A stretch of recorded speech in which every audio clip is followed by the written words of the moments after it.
Over the past couple of decades, something big has been happening in New Zealand's religious landscape, especially among the Māori people, the indigenous people who since the early 1300s have lived on the islands of Aotearoa, now called New Zealand. In 2006, about 37% of Māori identified as having no religion. By 2018, that number had jumped to about 54%. At the same time, Māori affiliation with Christianity dropped from 46% to under 30%. In other words, as Christianity declined, non-religion rose at almost the same rate. Now, when people think about atheism, they often picture vocal secular movements in the West. Think Richard Dawkins or Christopher Hitchens, the so-called New Atheists, but this frames atheism as a predominantly white and predominantly European and American phenomenon. However, around the world, indigenous peoples are increasingly identifying as non-religious, often at higher rates than the general population. In New Zealand, Australia, Canada, census data shows a clear trend. More and more indigenous people are stepping away from organized religion. But this phenomenon is woefully understudied. Sociologists, by and large, have not been paying enough attention. So a team of researchers at Victoria University in Wellington, New Zealand, set out to understand non-religion within Māori communities. What they found was that for many, Māori atheism is often tied to colonial resistance, rather than just personal disbelief. As in, for many Māori atheists, rejecting religion, and particularly rejecting Christianity, is not just about intellectual skepticism or the lack of belief, but a politically motivated position pushing back against colonial oppression and asserting Māori identity.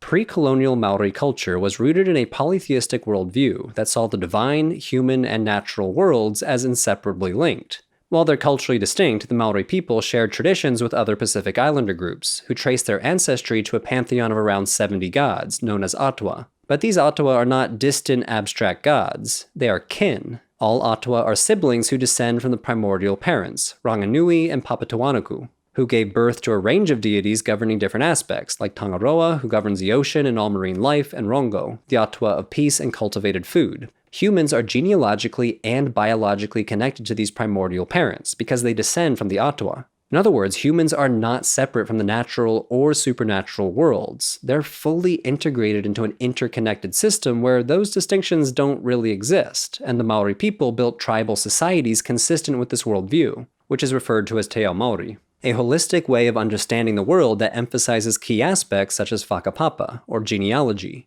Everything is connected through ancestry, from humans to Atua to animals and to the natural world. And this worldview was the backbone of the Māori way of life until European contact.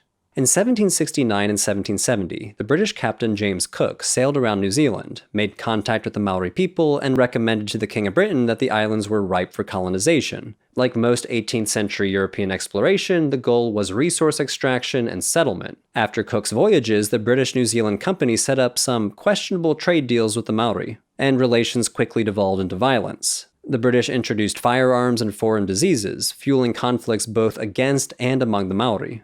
In 1840, the British officially took control of New Zealand as a dependency with the signing of the Treaty of Waitangi. On paper, this treaty was supposed to guarantee Māori control over their own lands and societies, but in practice, it became one of the most contested documents in New Zealand's history, and it still is. For over a century, Māori have argued that the British Crown and colonial governments never honored the treaty, and certainly today, Māori are not in control of their lands and instead come under the administrative rule of the New Zealand government and the Crown. For the first generation of Māori who lived under British rule, conversion to Christianity was a significant part of colonization. Christian missionaries started arriving on the islands in the 1700s and 1800s and worked to convert the Māori people to Christianity. Missionary reports claim that by the 1850s, between 60 and 90% of Māori identified as Christian, though historians doubt these statistics. Regardless, the colonial government systematically worked to erase Māori traditions, language, and identity, including Te Ao Māori, their polytheistic worldview. On top of that, there was also tremendous loss of life among the Māori people from disease and war, and some indigenous leaders feared that their people were facing extinction.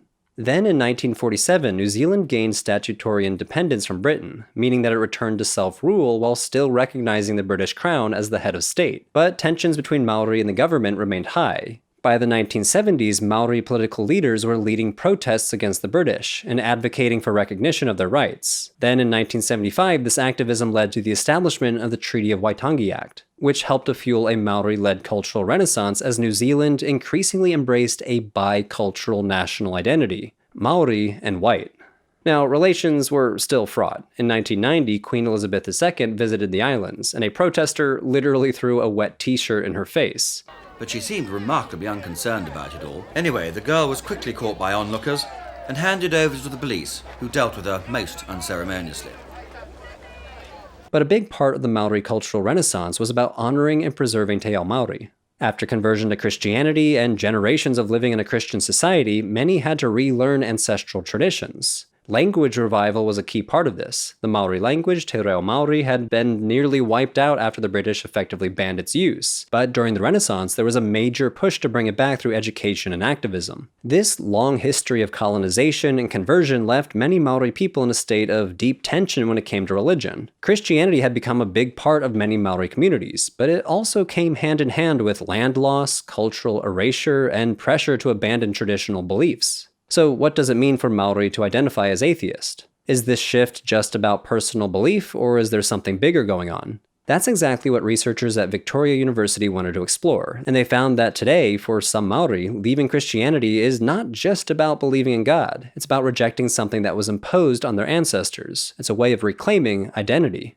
Now, as we talk about in our Intro to Atheism video, atheism is more complex than we might assume. Strictly defined, we can think of atheism as the absence of belief in a god or gods, but it's also useful to think of atheism as a spectrum of intensity in non-belief or absence. One classic distinction is between what scholars refer to as negative or weak atheism versus positive or strong atheism. Positive atheism connotes strong conviction, the belief that there is no God. Negative atheism, on the other hand, emphasizes the absence of belief, which can include people who simply don't think about religious questions or those who consider the existence of God unknowable, which often overlaps with agnosticism. But despite these differences, both groups share commonalities. For example, both perspectives tend to reject personal experience or revelation as valid ways of knowing when it comes to metaphysical claims. Another form of atheism is dubbed uncertain unbelief. This is when someone rejects theism but has ambivalent views about other supernatural phenomena. Unlike a strict materialist atheist, they may still entertain concepts like spirits, fate, karma, or embodied mystical experiences. They're unbelievers in a traditional theistic sense, but they experience openness towards supernatural elements outside of a theistic framework. We see this complexity in Maori atheism as well. The scholars in this study interviewed some Maori atheists, ranging in age from 30 to 60 years old, and they found that each of these atheistic categories were represented. Many of the Maori atheists were positive or hard atheists, who rejected religion on the grounds of intellectual doubt. They did not believe in the existence of God or the supernatural. However, as they conducted their study, the scholars found that the Maori atheists did not only object to God, they also expressed moral critiques of Christianity, rejecting it as what they called a colonizer's religion. For example, consider this interview with one Maori woman in her 50s, who said that Christianity was the tool of decimation of her culture. She added that it was difficult for her to accept that many of her family and friends were still Christian.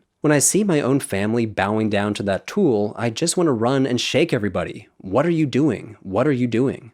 Another woman in the study also considers the colonial history of missionaries. I've only become very angry against religion over the last 5 years after I found out what they've done to my culture. We've lost a lot of our culture from the Anglican missionary societies. She actually concluded that she was unsure that Maori identity and Christian belief could even coexist because of this history, which she believes prevented the Te Ao Maori worldview from continuing over generations. According to this reasoning, Christian beliefs are irrelevant to the Maori people because Christianity is not indigenous to the land. One man in the study recalls watching the writer Joseph Campbell, who's famous for writing about world mythologies. The man said, "The big takeaway I took from him was that every culture has these creation myths. And all of a sudden I went, whoa, is this Bible thing? Is this just the creation story from the Middle East?" And so it was about then that I went, all right, I can't buy this Christian stuff because that doesn't belong to me. It's not of my people.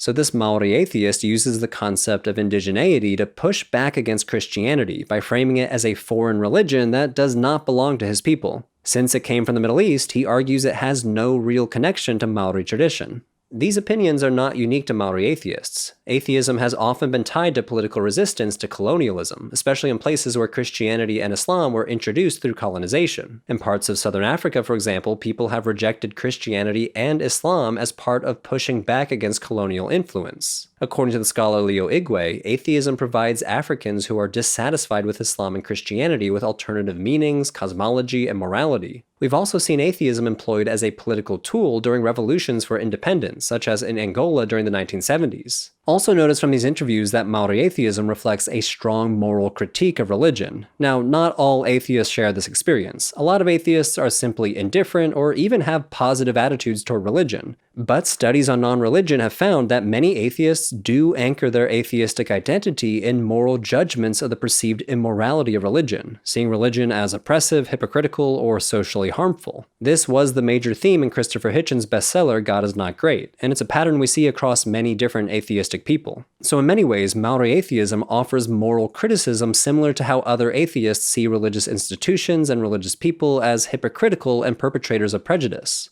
The researchers also found that Māori atheists were confronting stereotypes about what it meant to be truly Māori. See, there's a common stereotype that being indigenous and being spiritual go hand in hand, as if spirituality or mysticism is a core, inherent part of authentic indigenous identity. And in the study, those that were interviewed reported that they've been questioned by other Māori people about their own authentic identity because they were atheist. They felt discriminated against for being neither religious enough nor Māori enough. One Māori man in the study said, so to be Māori, you need to speak te reo. Do this, be spiritual, do karakia, which are Māori prayers. So you have these very strict categories or performances. He voices frustration over what he perceived are cultural expectations that are placed on him about what it means to be Māori in a post-colonial world. What prayers to say, how to speak to deities, even which language to use. He felt that these cultural markers were treated as mandatory performances, as if conforming to them was the only way to prove his Māori identity. He goes on to say, so to perform, to demonstrate your true adherence of being Māori, you must be able to do these things and behave in these ways. So Māori who identified as atheists often felt ostracized for acting outside of these expectations, feeling that they're being viewed as somehow less Māori, or that their rejection of religion is just another form of colonial influence. But the researchers' findings push back against this idea, showing that non-belief can be just as much a part of indigenous identity as belief, and that atheism itself can be a way of reclaiming that identity. The sociologist Jonathan Simmons had similar findings in his research on indigenous atheism in Canada. Some participants in his study expressed that openly questioning indigenous ceremonies led to more resistance from their own community than simply identifying as atheists. This created a dilemma for many. They were trying to balance their personal honesty that they simply don't believe in these ceremonies with wanting to maintain strong ties to their communities. Several people in the study described feeling trapped between their non-belief and their responsibility to indigenous solidarity, fearing that rejecting traditional spirituality might be seen as a betrayal of their own culture. As the Victoria University researchers conclude, Māori atheism is a complex and politically charged response to a history of colonization and cultural revitalization, making it somewhat distinct from the narratives of increasing secularism that are commonly applied to atheism in Europe and North America. However, despite this unique historical and political context, the researchers also found that Māori atheists articulated their doubt and moral critiques of religion in ways that are strikingly similar to atheists elsewhere. The vast majority of the participants expressed familiar concerns about religion's perceived inconsistencies, perceived hypocrisy, and social harms, which echoes patterns seen in studies of atheism worldwide. But the study opens the door to understanding how atheism manifests in non-European and non-white contexts, where atheism itself can be a decolonizing project. So this was episode 4 in our ongoing series about atheism and non-religion. If you want to catch up on the whole series, you can find the link to the playlist in the description below. We have What is Atheism? Why do people become atheists? And Is Buddhism an atheistic religion? And if you found this episode on Māori atheism fascinating, we have an exciting opportunity for you. We're hosting an exclusive online lecture with Dr. Sara Rahmani, one of the scholars behind the very research we discussed in this episode. She actually helped us make this video, but there's only so much we can cover in 13 minutes, so Dr. Rahmani will dive deeper into the study, breaking down all of her findings not only in this study but in her upcoming co-authored book, Māori Atheism as a Decolonizing Project. The lecture will be hosted live on Zoom on Thursday, March 27th at 3:00 p.m. US Eastern Time, the best time we could find to line up the New Zealand time zone with the US time zone. I'll be there moderating the Q&A session after Dr. Rahmani's lecture, so you can bring your own questions to the discussion. Registration costs whatever you want, starting at $1, and if you can't make it live, don't worry about it, we'll be sending out a recording to everyone who registers. To sign up, click the link pinned in the comments below, and I hope to see you there.